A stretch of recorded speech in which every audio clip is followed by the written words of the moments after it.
2h44 du matin. 2h43. Une minute avant les pleins pouvoirs.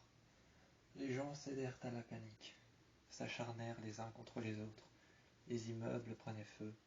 Les voitures garées étaient détruites. Dans les vastes allées sombres et obscures, les meurtres sanguinolents commencèrent à prendre forme. Les gens qui tenèrent des machettes à la main parcourèrent les rues.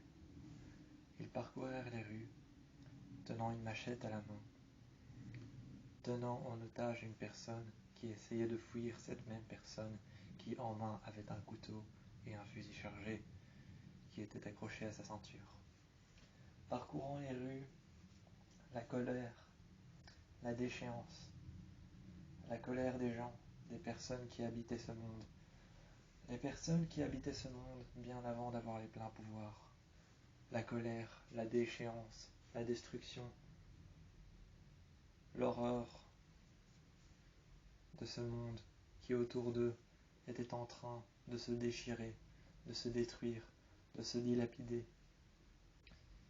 Il était 2h44 du matin, 2h43, une minute avant les pleins pouvoirs, la déchéance et l'horreur étaient en train de brûler ce pays. Cette femme, la femme aux cheveux lisses, était en train de concevoir une armée. Elle avançait entre les rangs, elle avançait dans les rues, et derrière elle, chaque personne différente, les yeux blancs, comme manipulée, prise d'assaut par quelque chose, les personnes qu'il y avait derrière elle, les yeux blancs, vides, sans vie, les cils noirs, les cheveux noirs, la peau calcinée, l'odeur de la chair, tout cela parcourait la ville. Leurs yeux qui étaient blancs, comme manipulés par quelque chose, une force, cette femme, une certaine emprise, un arpent de terre, un endroit, quelque chose qui les avait marqués. Tous poursuivèrent encore le même optique, suivre cette femme. Ils poursuivèrent tous le même optique, suivre cette femme, la suivre là où elle allait. Elles passèrent à travers une église désinfectée. Elles la détruisèrent à son passage. Elles brûlèrent, et une personne s'attardèrent dessus, s'attardèrent sur les murs, prit alors un bidon d'essence, craquèrent une allumette, et la laissèrent tomber par terre. Tous, les uns autant que les autres, regardèrent l'église brûler. Ils s'attardèrent sur les maisons, sur les immeubles, des immeubles autant vides que encore habités. Des immeubles encore vides, encore habités, des immeubles abandonnés, des anciens immeubles, de nouveaux immeubles, de nouvelles constructions, de nouveaux murs, des murs abandonnés, des constructions, parfois même des logements sociaux, des ruelles dans lesquelles des crimes étaient commis. Cette femme, la femme aux cheveux lisses, suivèrent son armée, comme son armée la suivèrent. Dans les rues, on pouvait voir chaque personne, un couteau à la main, marcher la nuit, le soir, et autour d'eux réfléchissait la lumière du feu. Autour d'eux, autour de cette armée, qui suivèrent la femme aux cheveux lisses, qui tout comme elle suivait son armée, et continuèrent à marcher, comme omnibulés par quelque chose, une certaine force, démunis de sentiments, dénués de sentiments. Ils marchèrent tous, et autour d'eux réfléchissait la lumière des lampadaires, qui étaient plongés dans le noir, au-dessus d'eux dans les rues.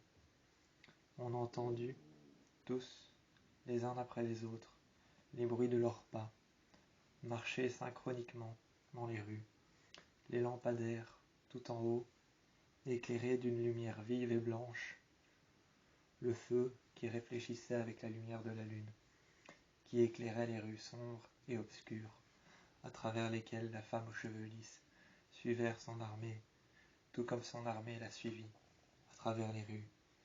Il y avait des voitures qui roulèrent encore, des voitures en feu, qui roulèrent, qui se prenèrent les arbres, qui firent des frontales avec d'autres voitures. Un soir, on put voir la femme aux cheveux lisses marcher, avec son armée derrière elle. Elle marchait, loin, comme si elle suivait l'horizon. Son armée marchait elle aussi, tout comme elle suivait son armée la suivait elle. Elle marchait jusqu'à l'horizon, et une voiture était passée devant eux. Ils s'étaient arrêtés, comme s'ils regardaient ce qu'ils passaient, comme s'ils regardaient l'horreur et la dilapidation de leur monde. Ils s'étaient arrêtés, ils avaient regardé l'immeuble devant eux, à leur gauche, se détruire, les murs se dégrader, chaque brique brûlée en cendres. Chaque brique brûlée en cendres. Cet immeuble qu'il y avait devant eux, chaque brique qui brûlait, qui partait en cendres, chaque flamme qui grandissait, qui commençait à accroître et à devenir de plus en plus grande. Car quand on a du pouvoir, l'on décide de toujours en avoir plus. Lorsqu'on a du pouvoir, l'on décide de toujours en avoir plus. C'est pareil avec les flammes, c'est pareil avec le feu, c'est pareil avec la dilapidation, la destruction.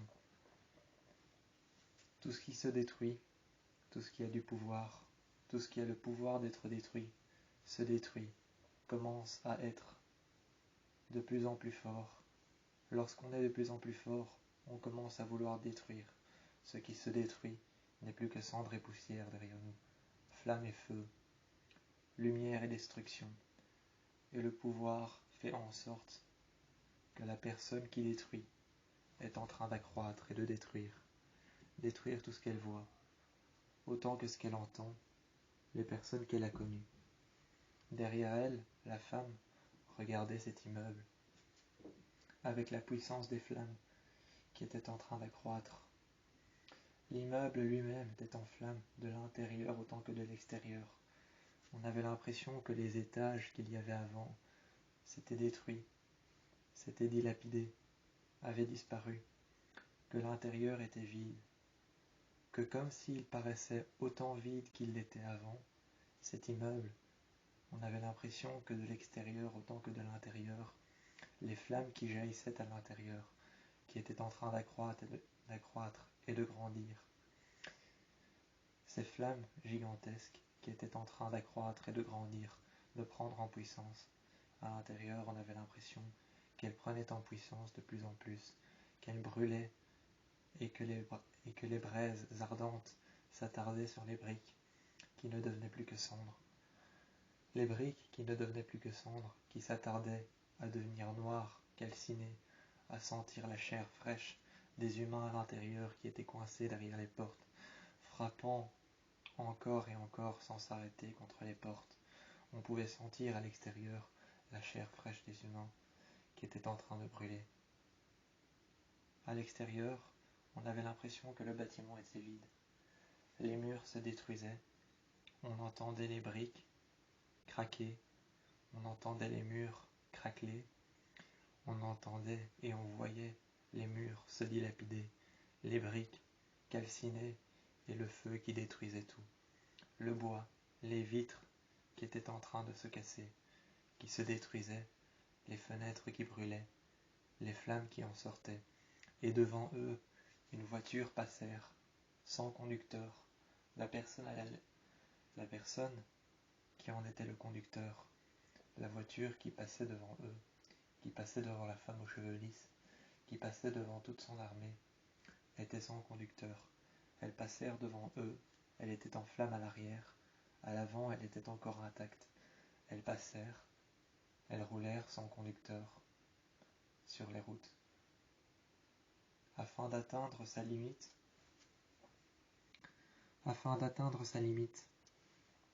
Cette voiture, intacte à l'avant, qui était en feu à l'arrière. Sur la banquette arrière, il y avait une personne, attachée par des cordes. Elle était littéralement en train de crier, de brûler. Purément, on pouvait la voir partir en flammes, à l'arrière de sa voiture sans conducteur, qui s'était arrêtée contre un arbre, en frontal avec un camion. Ce monde dans lequel il vivait avant était en train de se détruire, de se dilapider. Cette femme continuait à marcher. Personne ne pouvait l'arrêter, car d'un seul regard, on devenait comme elle. Tout avait démarré en brûlant sa maison, son identité, qui elle était, qui elle avait envie de devenir. On avait brûlé ses sentiments, alors tout comme elle allait brûler les nôtres. Elle s'accaparait notre monde, elle détruisait et elle dilapidait tout ce qu'elle voyait. Ce qu'elle avait vu, ce qu'elle avait ressenti, se dilapidait, tout ce qu'elle voyait, tout ce qu'on lui avait volé, tout ce qu'on lui a enlevé. Elle nous l'enlevait à nous.